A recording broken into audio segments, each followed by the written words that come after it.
Now this car is not perfect. Ever since I got this car back from the body shop and we got it painted, I've been driving it pretty often. In the meantime, I've been documenting everything that still needs to be addressed on this car just to make it perfect, or almost perfect.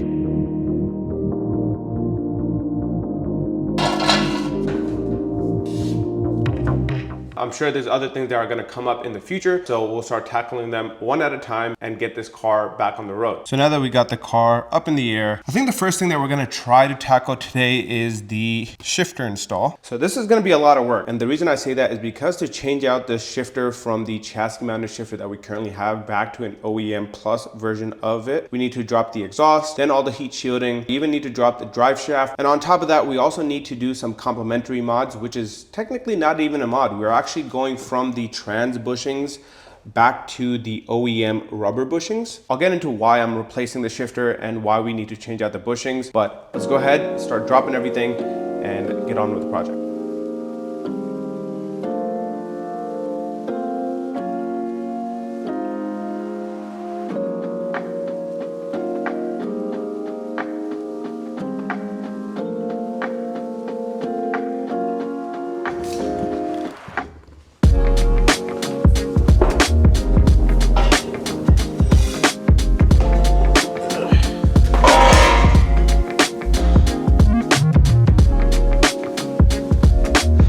Now I think we got the hardest part done, which was removing the exhaust. Thank God we made this a 3-piece exhaust. Otherwise, if it was a single piece like the exhaust shop wanted to do, this would have been a nightmare to remove. But we got it out. So now let's start removing the heat shielding under there, unbolt anything else that we need to, and then we can do the drive shaft.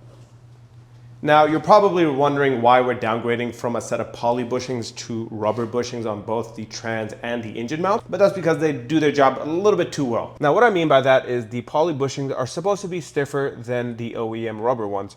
With that, you can feel a lot more of the vibration. So when I'm driving this car, it's supposed to be a daily driver. It's not supposed to be a sports car or anything like that.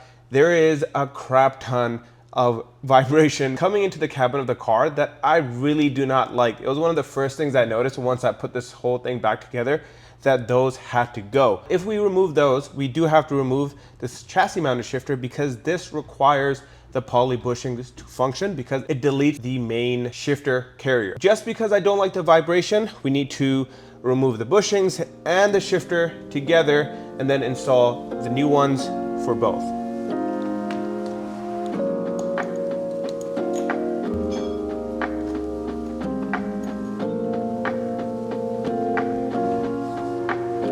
So if you're wondering how this all kind of works together, this is kind of the simplest way that I can explain it, or that makes sense to me at least. With the solid chassis mounted shifter, you have to use the poly bushings because there is no shifter carrier, which is this thing right here. What it does is that it deletes that, mounts straight to the DSSR, and then mounts to your chassis, which is your transmission tunnel in this case, and then uses that as your pivot point. But with the stock assembly, your pivot point, rather than being on the chassis, is on the shifter carrier. Now, it's not my style to take this car apart and put it back together worse than it was before. So we're not gonna be using this entire stock assembly. What we've done instead is brand new shifter carrier bracket. This has a poly bushing pressed inside of here so that we have a little bit less slop. So this is one upgrade. And then we're gonna be running this. This is the Supreme shifter from Garagistic. So that should be replacing this thing right here.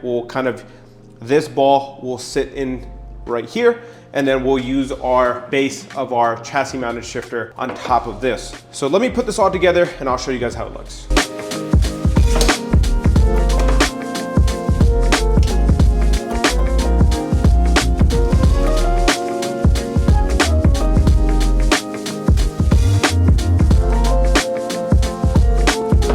Now, it took a little bit longer than expected, but we got everything brand new. We got the 𝐿-rin bushings in the front, a new clip just because I mangled up the old one when I was removing it, and then the new rear carrier assembly as well. So now we get to throw this back in the car, and actually before that, we got to drop the transmission just a little bit, remove the bushings, and then we'll put this in and then put the new bushings in.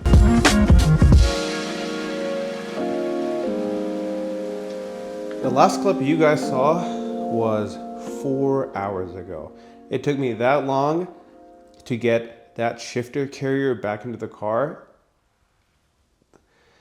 it is so much harder not having a lift to do it. I think it would be easier if I did have a lift, but those new Delrin bushings just had the tightest tolerance. So I ended up jacking the transmission up into the transmission tunnel to push the shifter carrier down into place and have enough pressure to do it. But now, as you can see, we got the new shifter in. The good thing is it now sits a lot lower than it did on the chassis mounted shifter, which is actually really nice. I wanted it to be lower because it was a little bit big, but now the only thing that we need to do is start throwing our transmission bushings and engine mounts in, the new rubber ones at least. And after what seems like forever, I'm actually kind of liking this a little bit more than the chassis mounted shifter. It has a little bit more give, but I think that works out really well. For example, the chassis mounted shifter was sometimes a little bit too notchy where it wouldn't go into gear unless you had it perfect, but this just falls right into place and requires so much less effort than the chassis mounted one. Like, you actually had to push the chassis mounted one into place, but you can do this relatively low effort. Nice. That means we can check off 2 of our items. Short shifter installed, or supreme shifter installed. And then we got our rubber trans bushings done. So now we just got to put in our rubber engine mounts. Should be done for the day. And I think technically I could leave the poly bushings in there, but I think these are just going to suit the build a little bit more. So we're going to go ahead and replace them. And then Diego, if you're watching, you can have those poly bushings for free, because I will definitely not be using them again in the future. So I got the motor mounts loosened up from the bottom side. So I am gonna lift up the engine, put a piece of wood under the oil pan, just lift it up just a tad bit, and then see if we can kind of wiggle them out and put the new ones in. Let's see if we can get these bolts out. And then motor mount along with it.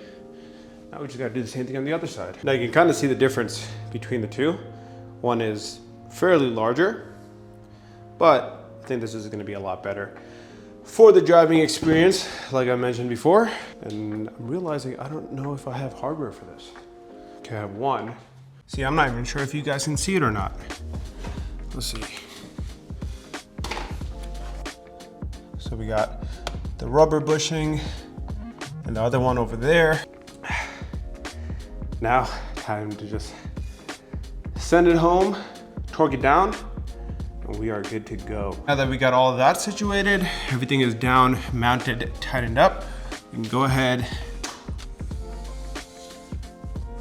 So some of the other things that we have on the list here are fixing up any vacuum leaks that we have. The gas tank, that's gonna be a big one. We might even try to tackle that one next, because we already have the exhaust out, heat shielding is already out, so we just have to drop the drive shaft, and then that should be able to go in. And then we have some smaller stuff, like headlight stuff, headlight adjustment, oil change, trans fluids flush. And then one that we might not be able to do is the coolant leak. So just from what I know, that's on the back of the cylinder head, and there's no way that I'm gonna be able to get to it, at least. So we might have to take that one to a shop. We'll ask around, see who can do that for us. If not, Ron Speed Shop, if you're watching this, please fix my coolant leak. We are on the road to perfection with this thing, or at least try to get there. But yeah, happy that we're finally getting to it, because it's been a long time coming. I've been slacking, I've been just putting it off because I really didn't want to do everything that I just did. Yeah, that took me like 8 hours. Just make sure when you're pulling your shifter off, you don't dome yourself in the head with a full billet aluminum shifter knob, because that's what I did, and now I have a knot on my head here.